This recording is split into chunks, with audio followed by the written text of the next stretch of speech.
Alright fellas, this is kind of a new video for the channel.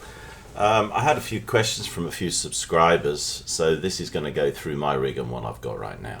Start off, we have a quick look around. We've got the Next Level Racing rig here. It's got a jet seat on it, which are really going to be impossible to get now. There are other versions, but I don't like the Next Level Racing one because my buddy had one and it broke and there's no way to repair it.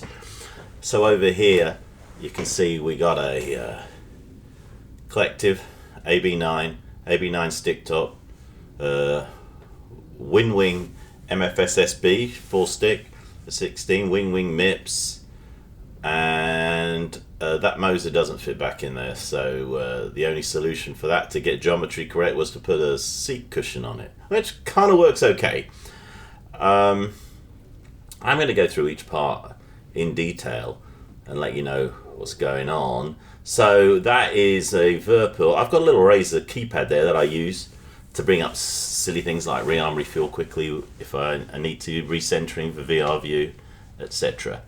And at the bottom we have the old Virpil rudder pedals. I do have a racing rig. Yeah, anyway, that's a profile rig, and we'll talk a little bit more about that at the very end. Yeah, I'm using an Alienware. It's a COVID buy, so that was kind of a problem. Over on the desktop side, yeah, we got MFGs, another AB9, and a F16 throttle, F18, actually that's an F15EX throttle from Winwing, along with a collective. So that's pretty much the systems that I'm running right now. Let's go through one at a time. And to start with, the Thrustmaster. It's expensive now, $550. Okay, when it was $350, you could use it. I wouldn't buy it. Winwing. I've got an MFSSB running. It is. You can see my video on it. I like it. I kept it. The throttles I love. The 16 throttle I think is fantastic. If I flew more single engine, I'd use it all the time. But I don't. I fly a lot of 2-engine stuff, so I use this one, F15EX. It's got more switches and buttons on it than you can shake a stick at. It is my #1 throttle. It works great, and if you want one throttle to do it all, that's my favorite. On the right here we have a Winwing stick. I did have it. Right, the gimbal not as nice as Virpil's. Then we go on to the Virpil gear. Virpil rudder pedals, very good, love them. I had to put the damper on it. Virpil collective, this one's got the Black Hawk top on it, excellent. I really like it since they put the spring effect, spring system into it. Works really well as a collective. The other one, I'm not sure I would recommend this. That is a really long collective. I mean, it works, I've tried it a few times, but it's not my favorite. Lastly, from Virpil, we have one of their little throttles in there. It works fine. It's absolutely fine if you want to get used to it. It's a good throttle. It's definitely on a level with the Winwing stuff. I have the original Virpil Mongoose with a side stick. That's a center one that you can move left or right. I use it front seat. Virpil stick top on the AB9 at Alpha Prime metal. Excellent. It all works on the Moza. The bendy bit at the bottom, not so good. Doesn't really move the stick back at all, which is what I was looking for. Now we go on to VKB. Small throttle from them. Don't like it, but it's small. It works when I go away, as does that stick top on a Gunfighter 3 base. Works fine for going on the road. Any stick is better than no stick at all. So, and then I've got a Gunfighter with a Thrustmaster stick top. My original Thrustmaster stick top still works. So that's the best thing about Thrustmaster. You can put it on another better base. Talking of bases, now we come to the Mozas. Right, I went to force feedback on both. Really because I wanted to get the control loading. As in, I don't want super light control forces. And that was one thing my friends who come over, who are all pilots, complained about, was your stick's too light, can't use it. So we don't now. We use this and I can put the spring force up. So it works really well. Their stick top is alright. I wouldn't say it's great. I really don't like the angle of those buttons on the left-hand side. They're really annoying, you know, but it does work. Now, rigs themselves, here we go. This is the next level racing. If you want a one-stop, no hassle, put everything together, and it is pretty much no hassle. You have to drop the AB9, but it's pretty much no hassle. I like it. If I was doing it again, I'd probably buy a profile rig and go through all the pain that is entailed with that, just because it's slightly more flexible in the future. So that's my opinion. Next level racing though is great for a one-stop shop. And then if you really want to use a desk, you can do it. But as you can see with mine, I had to raise the AB9 off the floor. That's a bit of a pain. I will make sure that the CAD file is available for anyone who wants to build that on the base. Finally, I almost missed out. I've got MFG crosswinds. I've had these for like 7 years now. Added the damper kit. Fantastic. I heartily recommend them. All right, so if I was starting all over again, what would I buy? Well, I would start with the Thrustmaster Warthog at $550. That is too much. This is old gear. That gimbal is nowhere near as good as the modern stuff from any of their competitors now. So I'm afraid not. At $550, it's not bad. The throttle's not bad, but it is not good as the Winwing or the Virpil competitors. So on both of those counts, my VKB one is even better. They're all better. So, but having said that, if you can get this for $350 and $150 set of rudder pedals, then you're in the world for $500. So if you can get it on sale, and that's not so bad. And bear in mind that if we get a ton of tariffs, this might be the only thing that's not tariff that's out there. So that's for those of us living in America, you know. So not bad entry, but you know, if I was spending $550, then no, I would move on to these guys. Winwing. All right, with Winwing you can get for $500, you can get a stick and a throttle. Now if you're an F16 guy and you want the fancy F16 throttle, yeah, I would get the F16 stick, the F16 throttle. That gimbal is not bad. It's significantly better than a Warthog one. You know, it's good. I just don't think it's on the same level as the Virpil and the VKB ones. Not yet.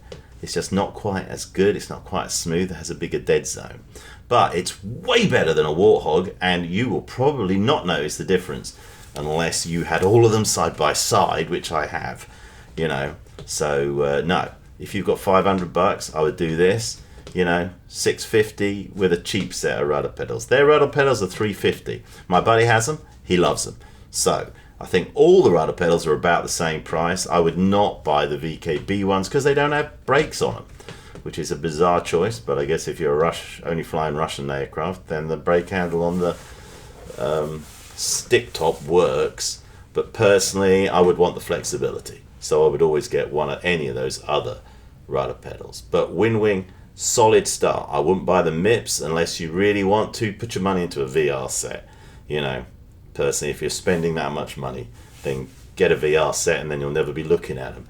You know, when we can do mixed reality, that might be a different kettle of fish. You know, but I use them very occasionally when I'm knackered coming back from work but still want to go and mess around online with my buddies. Then I do go and use the flat panel rig. But VR is significantly better. The sense of immersion is so much better. So, talking of VKB then, Gunfighter, they're up to the 4 now.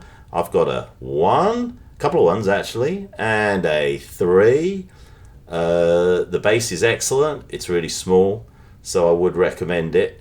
You know, it's a really nice gimbal. It's a really small gimbal.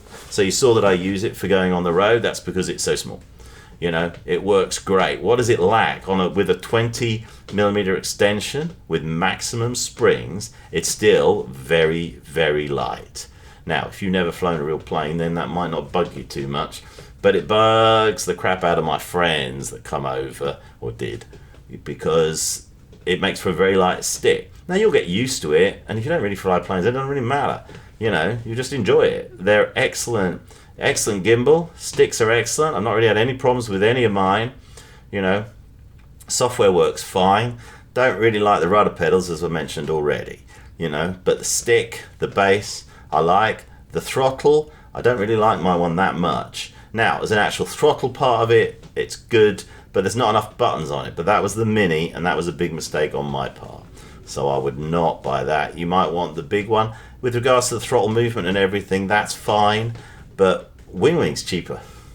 And I like the Winwing ones a lot. The F15EX version is really nice with all the buttons on it. So that's my personal choice, you know. And then we go over to Virpil. All right, they've got the bass, they've got the throttles. I've never used their bigger throttle, I've only used a smaller one. Movement, everything's real good, you know, all the buttons and switches work well on it, so I would have no hesitation in using a big one of theirs. But I do like the Winwing EX, and again, it's a bit cheaper, you know. The stick top, I've got the Prime Alpha running on a Moza because everything works on it. I like the brake lever, you know, on it, you know, works great. For things like Spitfires, it works really well as well, so it's kind of cool. And I flew Canberras for a couple of years, and it had a brake lever on the yoke, which is kind of funny. So I kind of like that thing, and it works brilliantly with the Moza. Their gimbal's very good. I like it. I've got the original one. It still works great, you know, and I still really like it. And it's getting pretty old now, but it still works.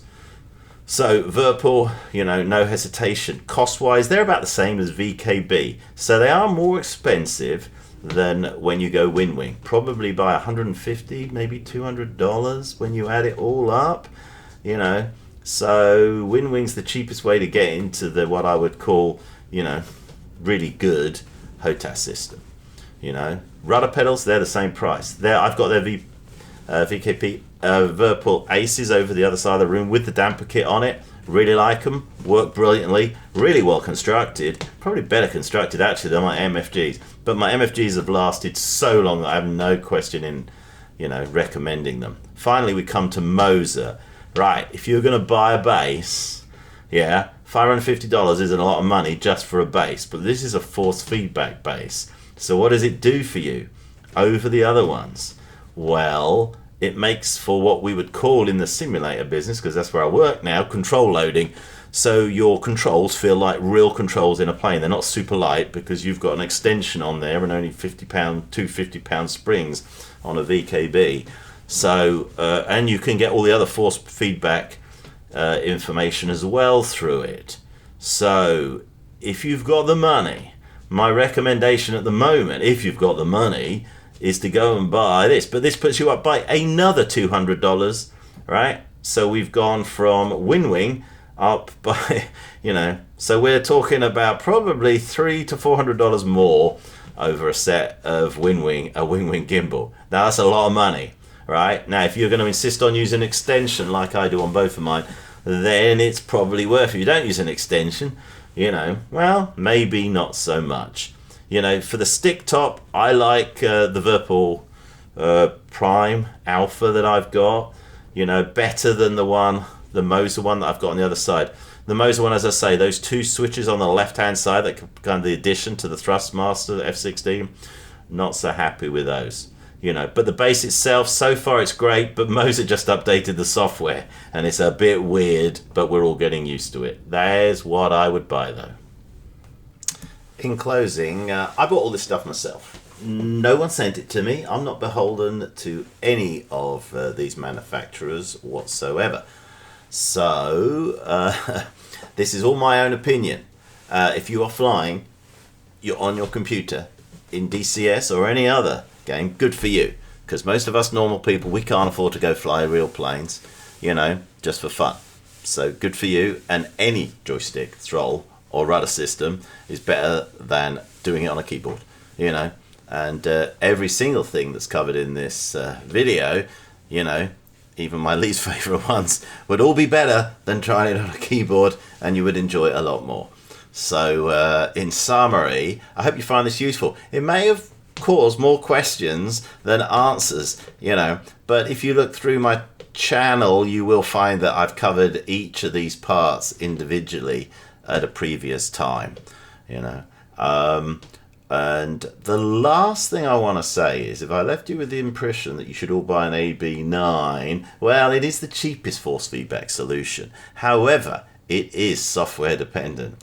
And about 2 days ago, they went and updated their software, and it's caused a little bit of an issue. Now, it still works, and I really only use it as control loading. I turn off every single bit of vibration feedback because I use a jet seat on both of my rigs, which gives me all that feedback that I would want. You know. Now, if you have any questions about any of the stuff that I put in here, just go ahead and chuck it in the comments. For those of you who have commented, in fact, it was one of you that commented that made me make this video, to be quite honest. So if you have any questions or you want anything clarified, then just go and put it in the comments, because I'll just answer you and I'll chuck it in there for everybody. All right. And I hope you found that useful. All right. Cheers. Bye.